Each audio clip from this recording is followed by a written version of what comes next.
Here comes the rain again.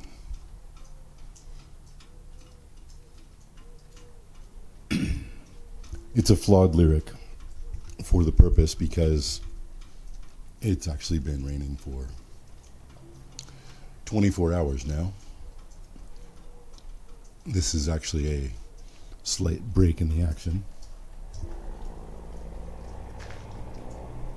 Don't know if you'll be able to see it exactly.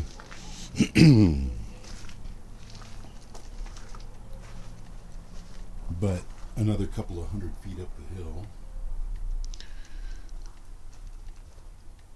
it's actually snow.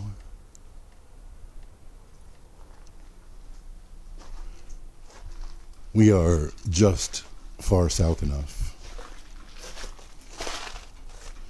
that whatever little bits of snow there have melted right off into the pools, puddles, and dampness of the rain.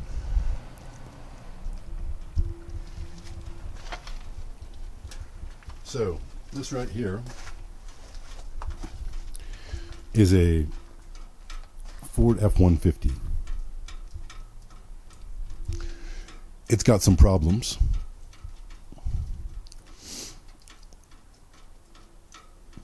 Nothing very major, but it does have, for example, 300,000 miles on it. It needs an alignment. It's going to need tires sooner rather than later. But as a symbol, this truck is perfect.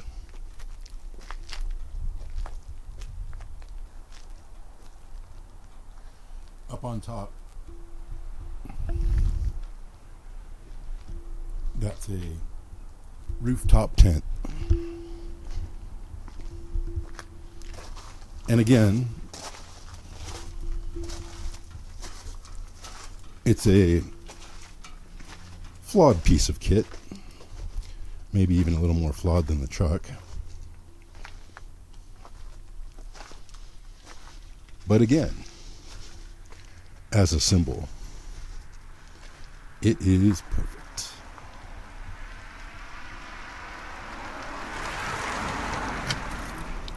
Now, a symbol of what? It's a symbolic manifestation of a bed that moves.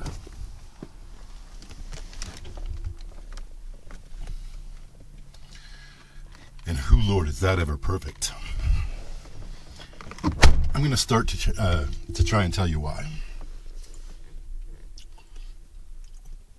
I'm doing it from inside the truck because being inside a nice, warm, cozy, settled habitation is all wrong for the purpose of what I want to talk to you about. And standing outside on the porch is not much better because of that dripping rain gutter sound that you would have to listen to throughout. So I'm just going to give you some random visuals here from inside the perfect symbolic truck. So what I want to talk to you about today is an anthropologist and an archaeologist and their theory about humanity. One of them is named David Wengrow. He's a Brit. The other one was named David Graeber. He died unexpectedly on vacation in Italy at the age of 59. But before Graeber died, he and his friend Wengrow put together a book called The Dawn of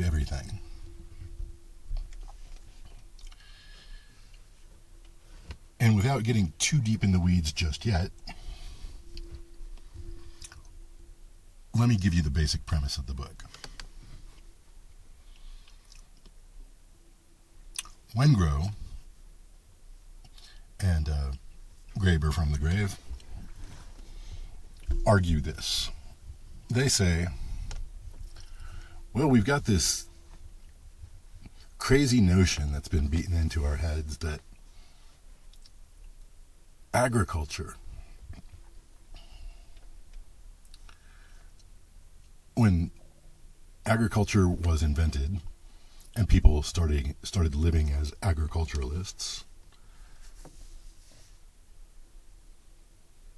that led, within a few generations, to the divine right of kings.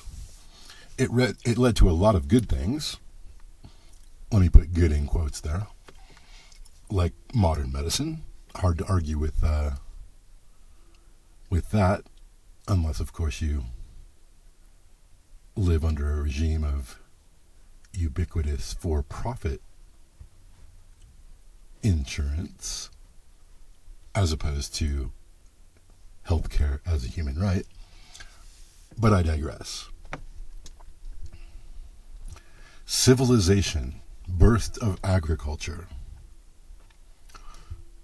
the children of the corn.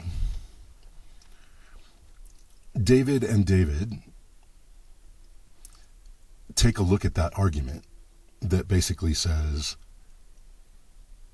inequality is inevitable in the village.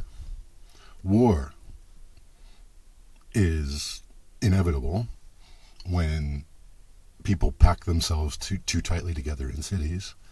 And they basically call bullshit on that whole argument. They've got facts and figures, and they will tell you all about. Wengrow will tell you all about villages in the Mesolithic period, for example, that stayed villages for 4,000 years and didn't have kings or any of the rest of that. So they are saying this idea, agricultural leading to civilization, leading to empire, leading to the mess we're in now, is not inevitable. And in addition to the Mesolithic villages argument, they point to Native American tribes and other people who may or may not have been settled peoples. I would argue that they stayed largely migratory throughout the year for much longer than they did, say, in the Middle East. But anyway, that's not too important to the argument. The point is that they're taking this by now almost universally accepted idea about agriculture and civilization and kings and empire and all the rest of that, and they're saying, no, look at all these counterexamples. Let me say that I am not persuaded by their argument. Nothing they say is wrong, except for the one point where they say that the model is wrong, that people like me who favor some version of the model and basically see the evils of civilization outweighing the goods of civilization are wrong, which they basically do. And on the other side, I maintain my position that civilization, as we know it, was a wrong turn for the species. That once we headed down that road and the granaries started to fill up and the population started to boom, we were, in some sense, already fucked. Not to even get too deep in the weeds about nuclear weapons and climate change and all the rest of that. My counter argument early on here is simply going to consist of this. I believe that a lot of the facts, situations, scenarios that David and David point to in The Dawn of Everything are perfectly correct. As far as they go, they're right. There were 4,000-year-old or villages that for a span of 4,000 years remained villages. Technology happened on some limited scale without the divine right of kings and all of that. Sure. But I would also point to counterexamples. I'll get to that in a minute. For now, let's just say the Inca Empire, the Mayan Empire, the Aztec Empire. But when it comes right down to it, I believe that they're doing science in a very modern way. They're finding cases that apply to what they already want to believe. And they have every motivation in the world to want to believe that civilization is a good thing. When I glean what clues I can from their lives,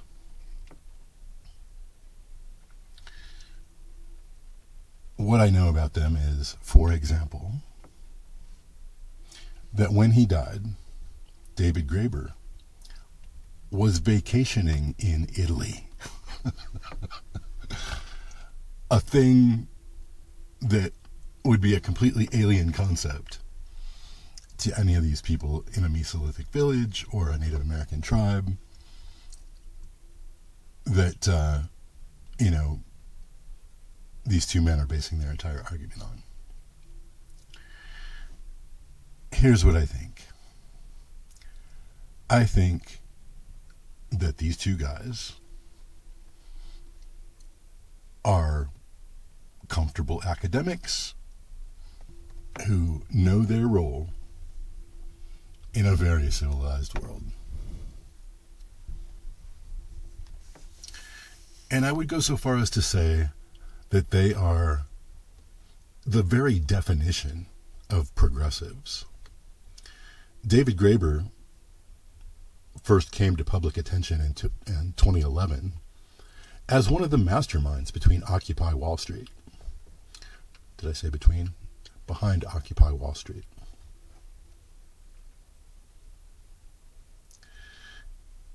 So his bona fides to talk about things like social inequality, I mean, their hearts are exactly in the right place. Their politics are in exactly the right place, except when it comes to the very notion of progressivism. I've never liked the word because it seems to imply that what we are for is progress. And progress has turned out to be a very mixed blessing.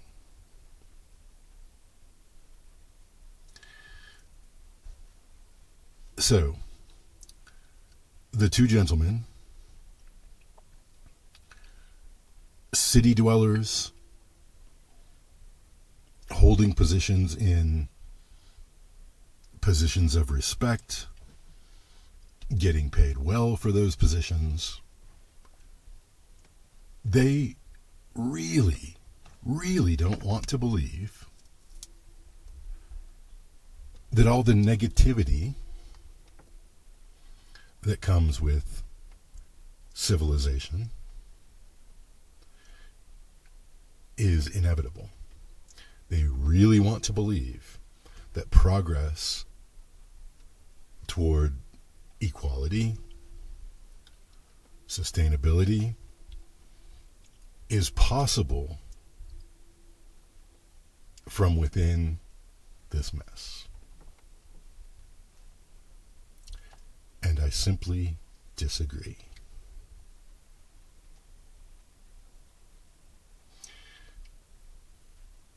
Civilization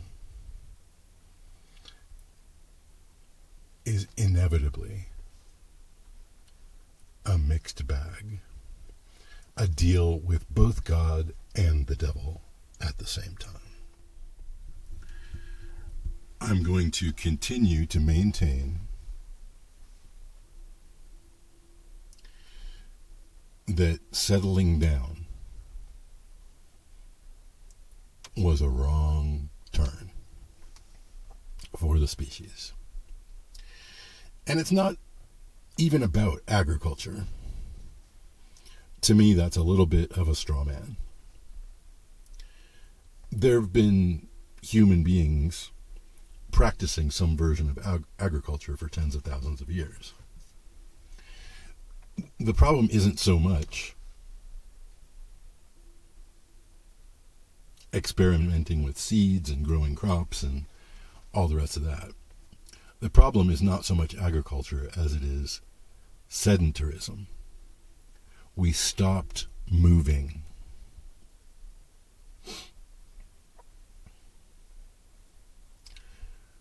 Our beds remained in exactly the same place for the entirety of our lives. In essence, symbolically. We might have gone camping, we might have bought a new house, but essentially, our beds are fixed. We get up in the morning in the same place every day, except, when we're on vacation in Italy.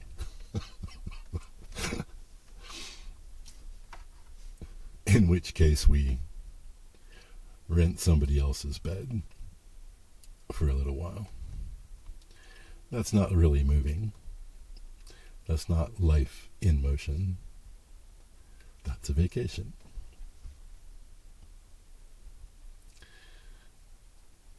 So,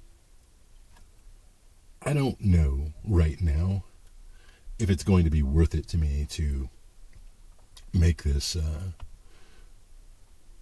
these notions that I'm talking about right now into a long series of posts or a long series of videos or whatever. I just wanted to get this out because I think this book, The Dawn of Everything, and these two Davids and their strident argument against the more negative view of civilization that I hold. I think it's incredibly instructive.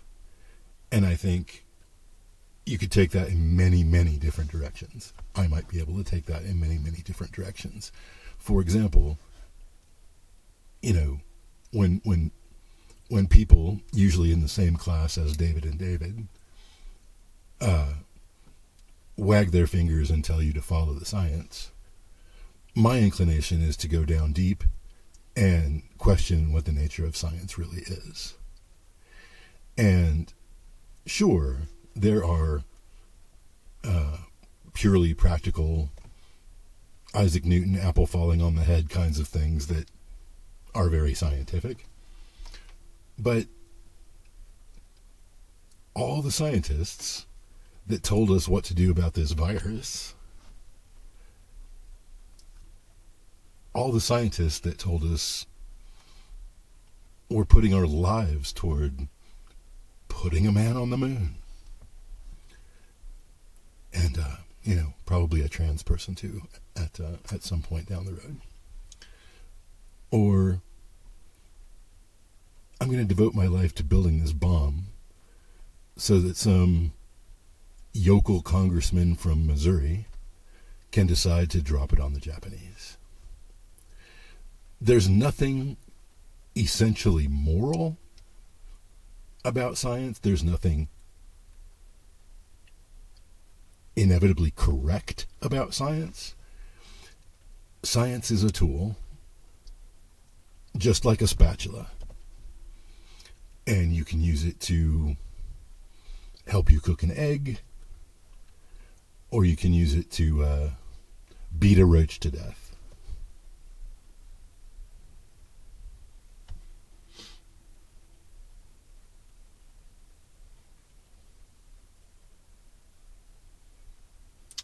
I think I'm going to leave it there for now.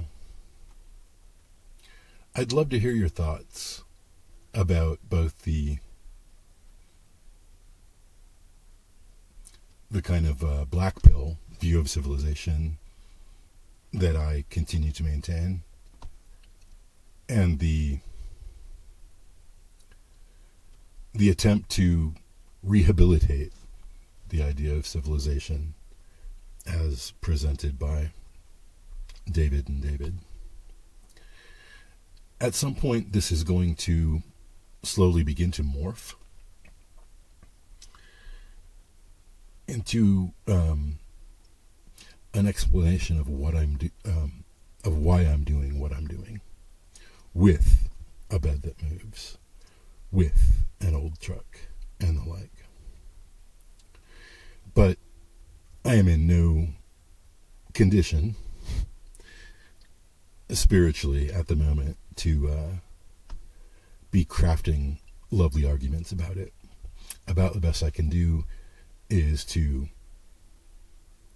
toss out an outline of where my head's at and where it's going. And that will have to do for now. Thank you for listening. I'll try to be a little bit better about uploading. Whether or not that makes any difference to me or to you. Be well, darlings. Live your one beautiful life.